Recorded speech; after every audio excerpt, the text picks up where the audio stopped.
Welcome to International Securities Exchange's podcast series. Facilitated by renowned educators, ISE podcasts are intended to teach beginning as well as seasoned investors the ins and outs of trading.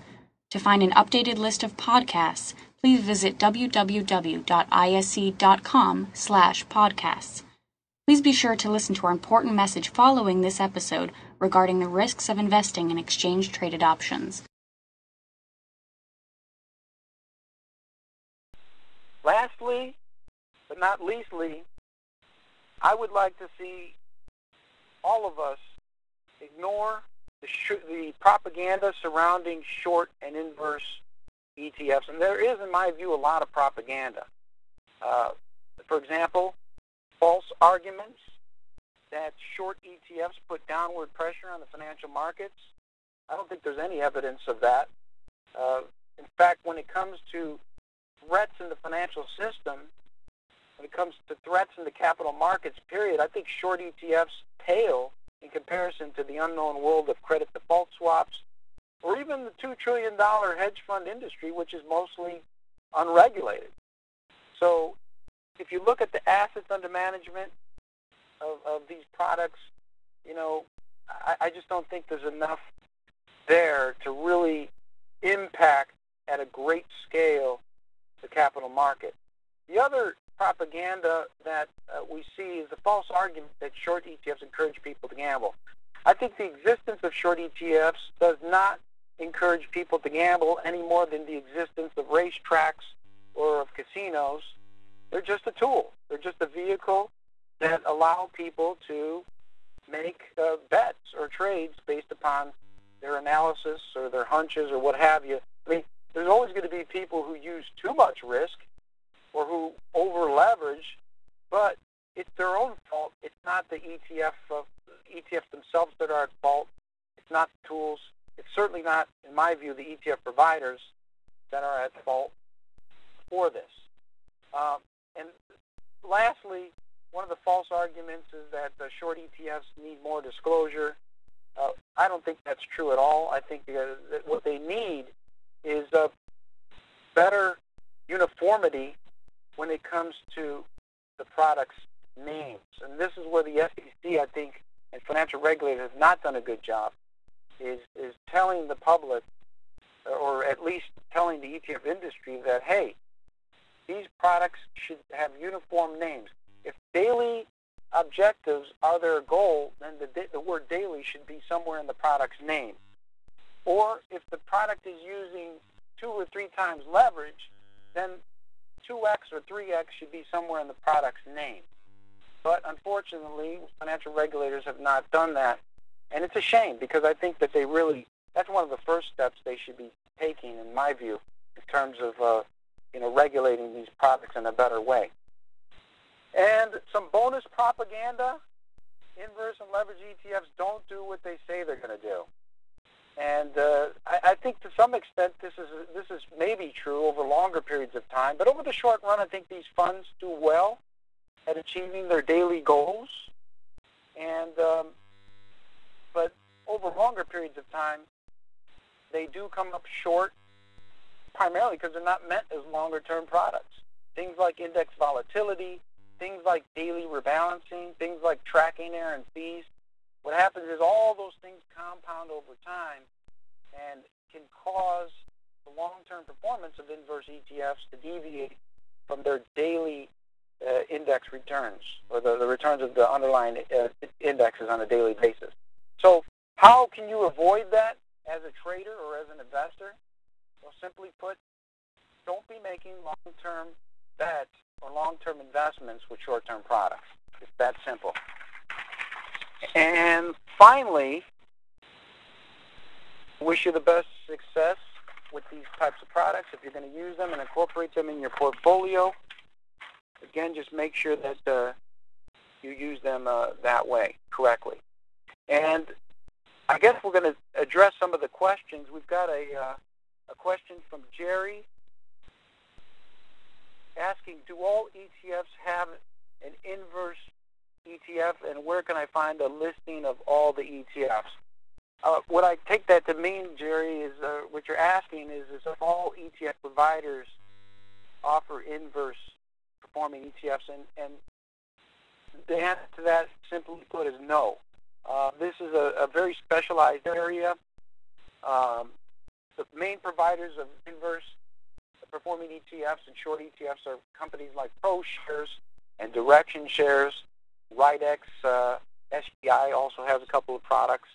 And as far as a listing of all the products, at ETFguide.com we've got an online database that you can look by category for products that are inverse and that also use leverage. That's one aggregated source. But also I would refer you to the providers' websites themselves. Direction tends to offer, most of their product lineup is 3X products. They do have a few 2X products, but ProShares also offers mostly, unleveraged inverse ETFs along with 2X products. They do have a few 3X products, but those provider websites are very helpful, and there's also a lot of excellent educational resources dedicated to this very topic. I know recently Direction came out with a online university that offers CE credit courses, and so what I'm saying here is that providers have been very proactive in making sure traders and professionals and individual investors are using these products accordingly. I got another question here from Janet. Janet asking, what time frame do you use these strategies for? Days, weeks, longer term? Well, I think we covered that pretty clearly in the actual presentation, that these products are best used for short-term bets or short-term hunches. So that would, to me, what's your definition of short-term? My definition of short-term is, a few days or maybe a week or two, max. So, if you want to go longer than that, well, then you should probably be looking at other, either outright shorting or, maybe put options, which allow you to have longer expirations, and also a little bit more time for your trades to work out. Because if you buy a short ETF and you're holding it for months and months and months, and your trade is not working out, what's going to happen is all that daily compounding, the fees, index volatility, that's going to work against you. Any other questions there? Do you see? There's a few questions about finding seasonality charts of precious metals and crude oil. There was another question here: can you swing trade them effectively? Sure, you I don't know can. if you want to tackle either one of those. Yeah. Can you swing trade them effectively? Or can you swing trade anything effectively? I guess it depends on what type of picking your spots and getting in and out. I mean, it's not easy. It's not easy to pick your spots, but I think yes, you can use them effectively, swing trading.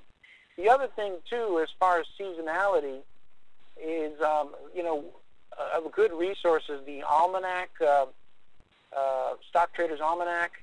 They also produce one for commodities, which has a lot of good data, historical data on seasonality. I think I referred earlier in our presentation to the seasonal weakness that occurs typically from April to the end of June with precious metals, and certainly that could be a setup to trade short ETFs linked to precious metals along with the mining stocks, and instead of being bullish, trading that with some of the bear ETFs to capitalize on that.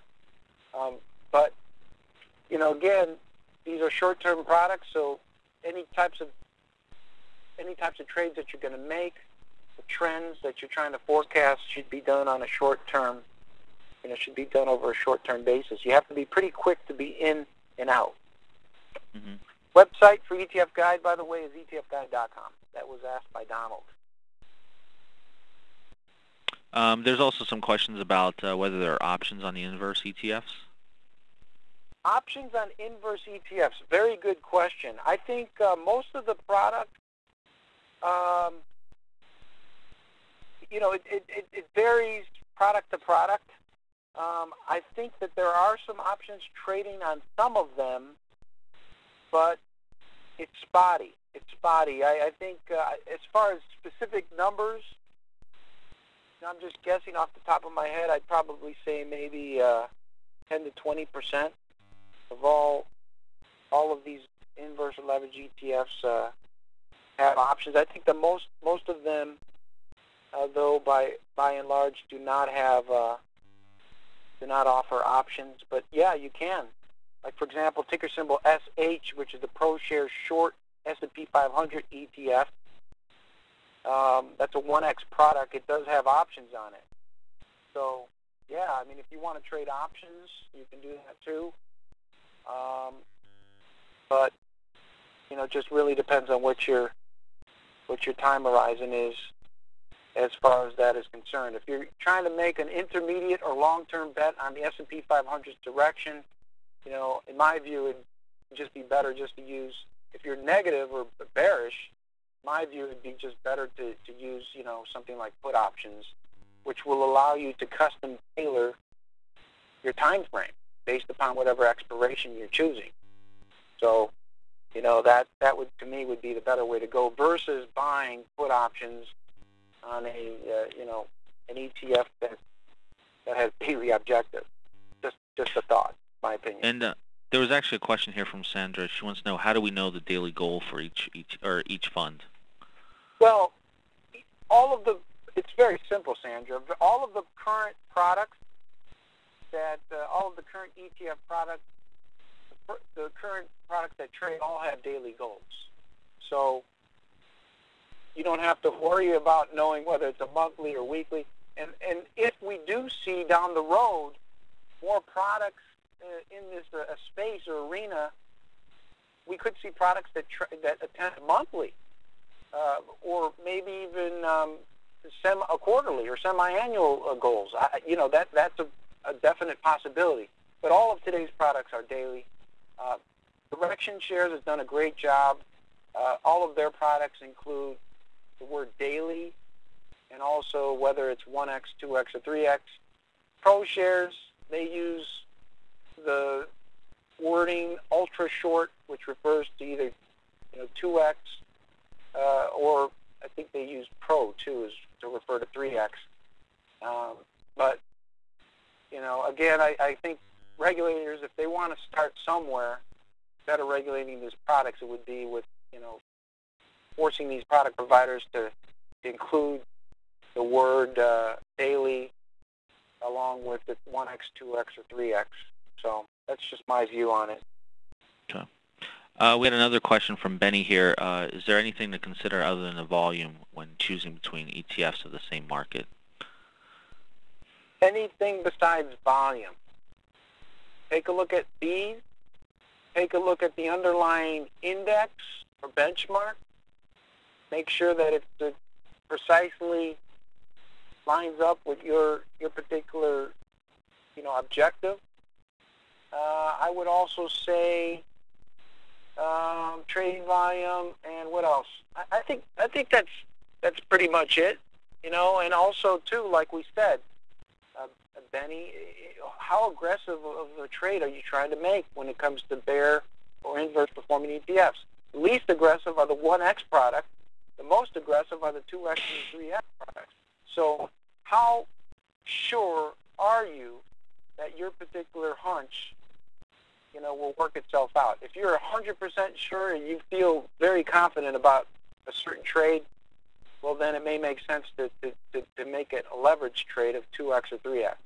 On the other hand, if you're cautiously optimistic, but you're not entirely certain, it may be better to just go with the 1X product, for the time being. So that's how I would approach it. We have one question here from Nicole. I'm going to just read it verbatim, Okay. And she has a clarification. I've heard different views on the importance of trading volume when selecting an ETF. Can you give your view for traders and also for investors in ETFs? And then she has a clarification. Please explain the importance of liquidity trading volume for ETF investors and also for ETF retail traders? I mean, I think you touched on that, but looks like she wants some more detail. Trading volume, that's a big thing. Trading volume, how much trading volume should an ETF have? I think, there aren't really any specific numbers in terms of trading volume that are really standards, but as a general rule of thumb, 25,000 more, trading volume, 25,000 shares traded daily or more, I think is generally a pretty good barometer. I think it's more important to be concerned with trading volume, especially if you're an institutional investor or have a large chunk of money to invest. I think then trading volume becomes a much bigger issue just because you're dealing with larger dollar amounts, and so I think in terms of retail investors, it is important, but probably not as important as it might be to an institutional investor. And then what was the in terms of liquidity? ETFs. Don't forget that there are a number of mutual funds that offer inverse performance. So as far as ETFs and liquidity are concerned, what else can I say? The ETFs give you intraday liquidity that mutual funds don't. So you can get in and get out anytime the market's open for business, whereas with the mutual funds that have these same strategies, it's the end of the day. So I think that's probably why most people have flocked to the ETF solution, and hopefully that kind of covers that. Any other there's one more. Whether it's better to short inverse ETFs to gain bullish exposure, or is it better just to find a bullish ETF? Yeah, I would probably go in favor of just go with a bullish ETF. As the way if you're really positive and feel strongly about a certain investment theme or market, then that would be the way to go, in my view. Either to just buy, either the unleveraged, you can do you would do a 2X or 3X product. I think that would be the better way to go, in my view. With my own money, that's what I would do. Okay. All right. I think that's about it for the questions. We have some more, but they're basically repeats of previous questions. So, Ron, I want to thank you for hosting or presenting today, and thank you for everyone else who was on for joining us. To learn more about the ETFs that were discussed today, you can go to isc.com/ETF, and you'll find out some product information, articles, links to sign up for free trade alerts. Just a lot of resources there you can learn about ETFs. Also, this webinar is going to be posted on our archive, and you'll be able to find that on isc.com/archives. And that's probably going to be available by, I'd say, tomorrow afternoon for everyone to download. And if you have any questions about our webinars or any of our products, just email us at webinars@isc.com. And we hope to see everyone next time. All right, so thank you, Ron. Thank you. Bye. Take care. Thank you for listening to our podcast. To find more podcasts on options, stocks, alternative markets, and market data, please visit www.isc.com/podcasts.